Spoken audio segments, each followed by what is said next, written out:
የተፈጥሮ ሀብት ጥበቃ ስራ በተለይም ህይወቱ በግብርና ላይ ለተመሰረተ ህዝብ አማራጭ የሌለው ተግባር ነው ሲሉ በደብረ ብርሃን ግብርና ምርምር ማዕከል የዘርፉ ተመራማሪ ገልጸዋል። የልማቱን ዘላቂነት ለማረጋገጥ ህብረተሰቡ በህብረት ስራ ማህበራት በማደራጀት እንዲጠብቅ እየተደረገ ነው ያለው ደግሞ የሰሜን ሸዋ ዞን ግብርና መምሪያ ነው። ለዓለም ላይኩን ተጨማሪውን ይዟል። በኢትዮጵያ የተፈጥሮ ሀብት ጥበቃ ስራ ከ2003 ዓ.ም ጀምሮ በዘመቻ እየተሰራ ይገኛል። ተግባሩ በሁሉም ዘንድ ተመሳሳይ መረዳትና አፈጻጸም ባይኖረውም የተሻለ ስራ በተሰራበት ስፍራ ላይ ግን ውጤቱ ጥሩ ሆኖ ታይቷል ተብሏል። የሰሜን ሸዋ ዞን ግብርና መምሪያ የተፈጥሮ ልማት ጥበቃ አጠቃቀም ቡድን መሪው ጌታነህ ተክለማርያም ስራው ቀጣይነት ያለው ውጤት እንዲኖረው ማህበራትን በማቋቋም ባለቤት የመስጠት ስራ እየተሰራ ስለመሆኑ ተናግረዋል። ምክንያቱም ተፈጥሮ ከተጎዳ የምንፈልገውን ጥቅም ሊሰጠን ስለማይችል በማለት በተለይም የተፋሰስ ተጠቃሚ ህብረት ስራ ማህበር በማቋቋም እውቅና በመስጠት ተፋሰሳቸውን ራሳቸው እንዲያስተዳድሩት የማድረግ ስራዎችን ጀምረናል። ከመሬት መውሰድ ብቻ ሳይሆን ለመሬት መስጠት እንደሚገባው መጀመሪያ ምርት ለማምረት አፈርን በአካባቢው ማቆየትና እርጥበትን ማቆየት እንዳለበት ግንዛቤ የመፍጠር ስራዎችን እየሰራን ነው።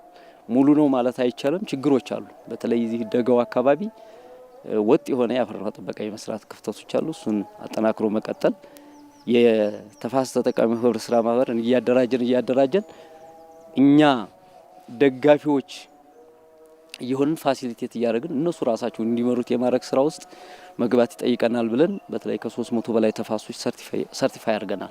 በተለይም የምጣኔ ሀብት መሰረቱ ግብርና ለሆነ ህዝብ የተፈጥሮ ሀብት ጥበቃ ስራ ትርጉሙ ከሁሉም የላቀ ነው ሲሉ ማሳያ የሚያነሱት በደብረ ብርሃን ግብርና ምርምር ማዕከል የደን ቴክኖሎጂ አቅርቦት ዳይሬክቶሬት አስተባባሪና የደን ተመራማሪው አንዱዓለም አያሌው ናቸው። ለምሳሌ ቡና ስናይ የኢትዮጵያ የጀርባ የኢኮኖሚ ዋልታ ነው ኢትዮጵያ ቡና ማለት ነው እና በዚህ በአየር ንብረት ለውጥ ምክንያት አሁን ቡና በ1 ዲግሪ ሴንቲግሬድ የሙቀት መጨመር የቡና ጣዕሙን እናጣለን።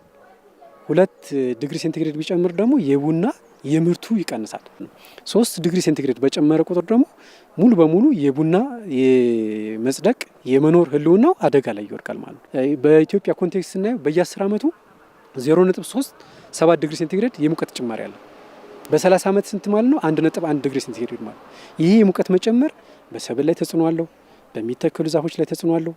የአየር ንብረት ለውጥ እንደዚህ ተጽዕኖ በመኖሩ ደግሞ በጎርፍና በተለያየ በሀገራችንም በዓለም አቀፍም ከፍተኛ እንትን አለው ማለት ነው። ጥቅሙ በዚህ ልክ ለድርድር የማይቀርበው የተፈጥሮ ሀብት ጥበቃ ስራ ደግሞ በተጠናና ሳይንሳዊ በሆነ መንገድ ለመስራት ጥረት እየተደረገ ነው ብለዋል። ደጋው ወይና ደጋና ቆላ የሚሰሩ የአፈር ውሃ ጥበቃ ስራዎች የተለያዩ ናቸው። ደጋው አካባቢ በተለይም ከፍተኛ የዝናብ ስርጭት ያለበት አካባቢ ነው። አላግባብ እየተጠራቀመ ውሃ ወጥቶ አፈሩ አየር ውሃ አፈር ሆኖ ለሰብል እድገት ምቹ እንዲሆን ነፃ ማድረግ ይጠይቃል። ወደ ቆላው ስትሄድ ደግሞ እርጥበትን ሙሉ በሙሉ ማሳ ውስጥ የምታስቀርባቸው የአፈር ውሃ ጥበቃ ዘዴዎች ናቸው የሚከናወኑት።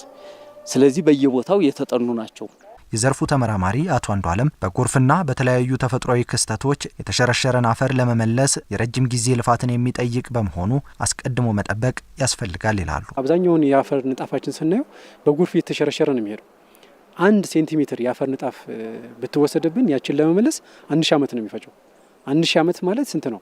ስንት ትውልድ ነው እንትን የሚያደርገው? ስለዚህ የአፈርና ውሃ ጥበቃ ስራዎች በዘመቻ ከሰራን በኋላ ምን ይጠበቃል ያስፈልገናል ማለት ነው። በሰነታዊ ዘዴ መትከል ያስፈልጋል ማለት። ያ ማለት አፈሩን ቆንጥጦ እንዲይዘው ያደርጋል። የተሻለ አፈር ይኖራል። ሁሉም አፈር እየተጠበቀ ከሄደ የሚሸረሸር አፈር አይኖርም ማለት። በዞኑ የበጀት ዓመቱ የተፈጥሮ ሀብት ጥበቃ ስራም ከተያዘው የጥር ወር አጋማሽ የሚጀምር ሲሆን የተሰራውን የተፈጥሮ ሀብት ጥበቃ ስራም በስነ ህይወታዊ ዘዴ ማጠናከር ያስፈልጋል ተብሏል።